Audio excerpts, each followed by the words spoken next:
मैं शरीर नहीं हूँ, शरीर का साक्षी हूँ। यही परम ज्ञान है। इसी बात को समझना है और आपको कुछ समझने के लिए बचेगा नहीं और करने के लिए भी कुछ आपको करेगा नहीं। आपके बहुत सारे कर्म हैं, जिसको आप आध्यात्मिक कर्म कहते हैं, किसी को भी करना नहीं पड़ेगा।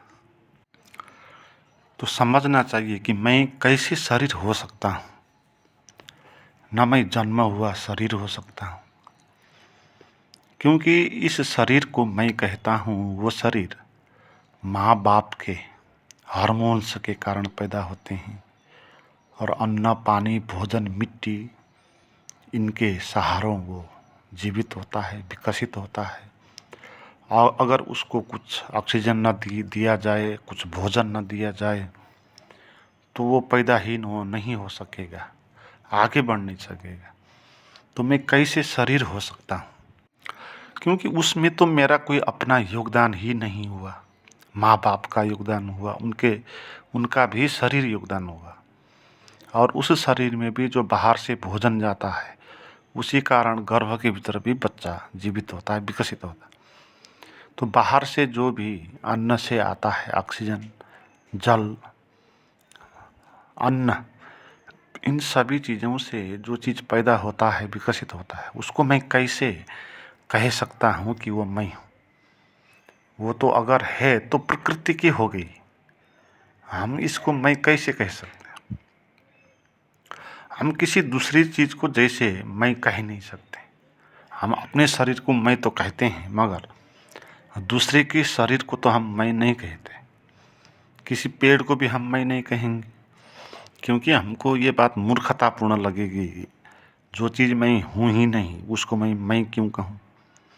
तो ऐसे ही जिसको हम अपना शरीर, मेरा शरीर मैं कहते हैं, वो शरीर भी भिन्न होता है, वो भी दूसरा ही होता है, दूसरी चीज़ों से ही वो निर्मित होता है। और न मैं ये पैदा हुआ मन हूँ। शरीर तो पहले से होता है, जन्म से, मगर मन तो बाद में आता है। और वो मन में कैसे हो सकता हूँ?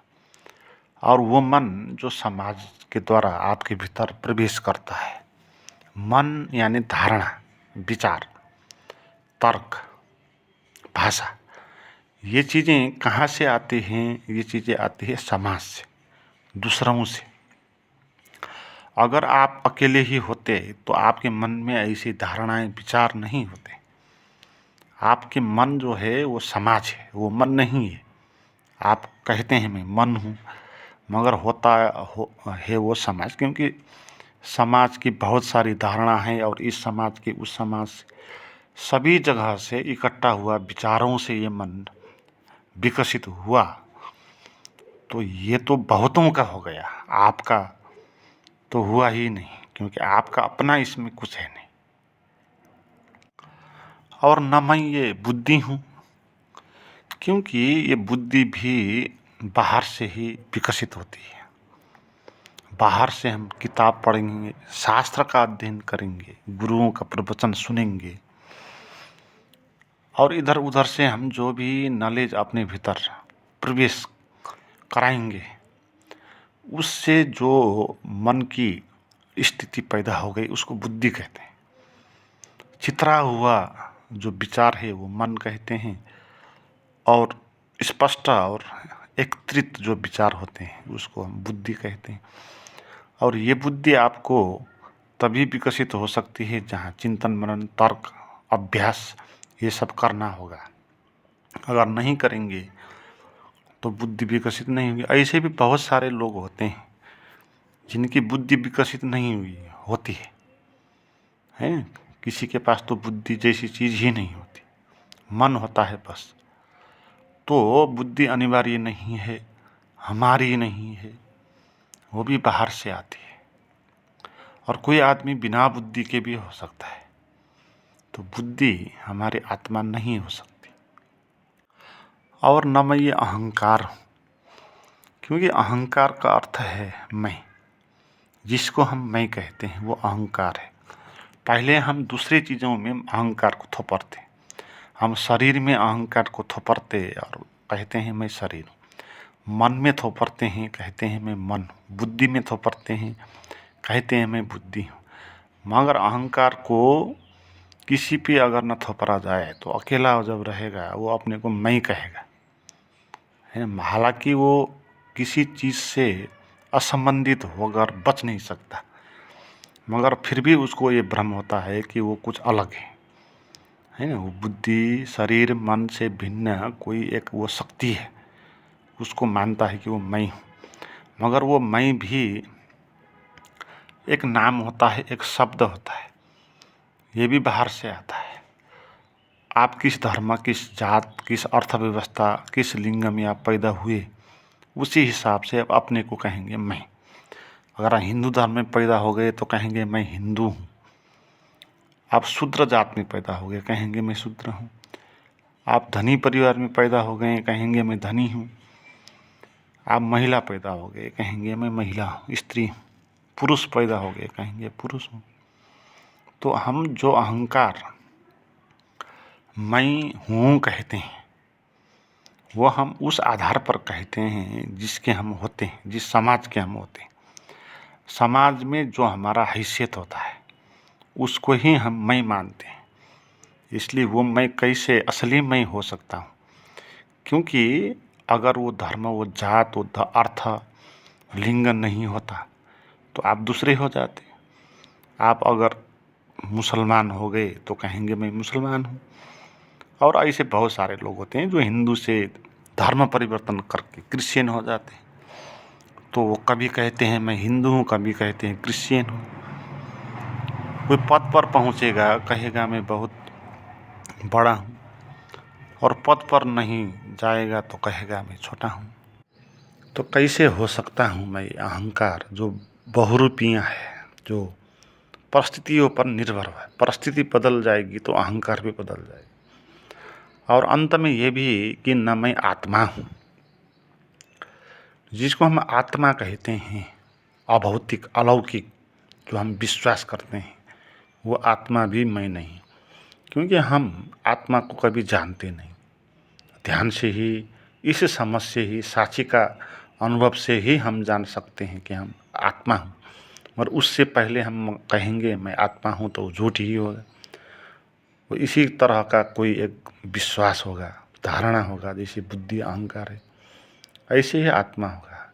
इसलिए तो लोग मानते हैं ना, शरीर से आत्मा निकलती है और बाहर जाती है और फिर दूसरे शरीर में प्रवेश करती है, कभी कभी भूत प्रेत भी हो जाती है। इस किस्म की जो आत्मा है उसको हम विश्वास करते हैं, वो आत्मा भी नहीं। और हम मन को ही आत्मा मानते हैं। हमको आत्मा पता नहीं ना, तो इसीलिए मन को ही हम आत्मा मानेंगे, क्योंकि मन समझना बहुत जटिल है। मैं तो ये कुछ भी नहीं हूँ, मैं तो इस शरीर का साक्षी हूँ। इसलिए तो मैं देख पाता हूँ कि शरीर में क्या हो रहा है, ये जान पाता हूँ कि मैं शरीर हूँ।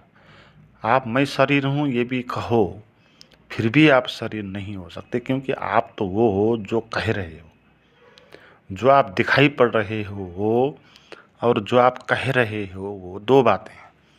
जो आप दिखाई दे रहे हो वो तो आप कहते हो मैं शरीर हूँ, मगर जो कह रहा है मैं शरीर हूँ, वो शरीर से कुछ भिन्न हो जाता है। क्योंकि विषय आ गया जहाँ, वहाँ विषय भी आएगा। अकेला शरीर कैसे हो सकता है? आप कहते हो मैं शरीर हूँ तो आप शरीर नहीं हो गए। आप जान पाते हो कि शरीर में कुछ हुआ, आपके शरीर में इमोशन होंगे, भाव पैदा होंगे, काम क्रोध पैदा होंगे, रोग बीमारियाँ, ये सब आपके मन में पैदा होंगे, शरीर में पैदा होंगे। और आप कहते हो कि मैं पीड़ित हूँ, दुखी हूँ। तो आप दुखी कैसे हो गए? आप दुखी ही हो या आप दुख को जानने वाले हो? आप कहते हो मैं दुखी हूँ, तो आप तो दुख से अलग हो ही गए, क्योंकि किसको पता हुआ भाई मैं दुख हूँ? अगर आप शरीर ही होते तो शरीर को तो पता नहीं हो सकता, शरीर में तो चेतना नहीं हुई ना। और यह भी बात है कि मैं अकेला भी हो सकता हूँ, शून्य में भी मैं हो सकता हूँ, इसलिए मैं शरीर का साझी हूँ। आपको ऐसे अनुभव बहुत बार हुए होंगे, ध्यान में तो यही अनुभव होता है कि आप ऐसे हो गए कि आप जैसे कि शून्य हो। आपको न इधर उधर की बात ख्याल में आ रही है, न भूत वर्तमान आ रहा है, न शरीर का अनुभव हो रहा है। आप एकदम सन्नाटा हो गए, कुछ भी नहीं, ऐसा हो गए आप। तो भी आप वहाँ हो सकते हो, तो भी वहाँ बचते हो अकेले। इसी कैवल्य कहते हैं। तो शरीर के बिना भी आप हो सकते हो, मन के बिना भी आप हो सकते हो, अहंकार, क्योंकि शून्य में ये कोई भी चीज़ नहीं हो सकता। शून्य का अर्थ है कि जहाँ कुछ भी नहीं, तो वहाँ शरीर का अनुभव भी नहीं होगा, बुद्धि का अनुभव भी नहीं होगा, मन का अनुभव भी नहीं होगा, और अहंकार का अनुभव नहीं होगा, और आत्मा का अनुभव भी नहीं, केवल शून्य का अनुभव होगा। तो ऐसे आप हो सकते हो। तो ये बात स्पष्ट है, आप शरीर के साझी हो, आप शरीर को जानने वाले हो, आप शरीर का दृष्टा हो। शरीर आपसे कुछ अलग है और आपके आसपास है। और मैं शरीर का साक्षी हूँ, इसलिए तो मैं शांत हो पाता हूँ, आनंदित हो पाता हूँ। ये बहुत गहन बात है। अगर आप शरीर ही होते तो आप कभी शांत और आनंदित नहीं हो सकते, क्योंकि शरीर के भीतर तो प्रतिपल कुछ ना कुछ हो रहा है। पाचन क्रिया हो रही है, ब्लड का सर्कुलेशन हो रहा होगा, और बहुत जगह पीड़ा का अनुभव हो रहा होगा। आप शरीर के अंदर देखो क्या क्या हो रहा है, कैसे कैसे घृणित चीज़ें भी वहाँ दिखाई पड़ेगी आपको।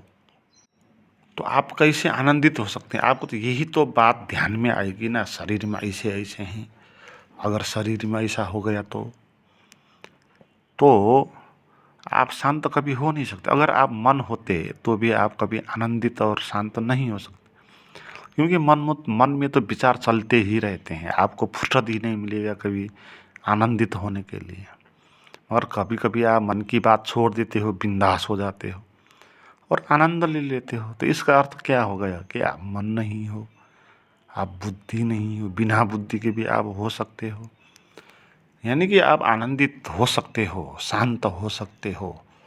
तो इसका अर्थ साफ है कि आप इनमें से कोई नहीं हो, क्योंकि कोई भी हो गए तो आप शांत कैसे हो सकते?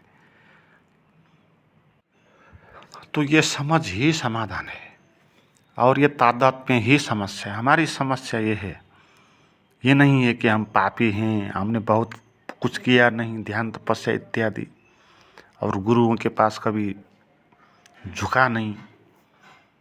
ऐसे समस्याओं को हम समस्या मानते हैं, मगर इनमें से कोई भी समस्या नहीं। हमारी एक ही समस्या है कि हम मानते हैं कि मैं शरीर हूँ, मैं मन हूँ, मैं बुद्धि हूँ, मैं अहंकार हूँ, और उसमें तादात्म्य हो जाता है।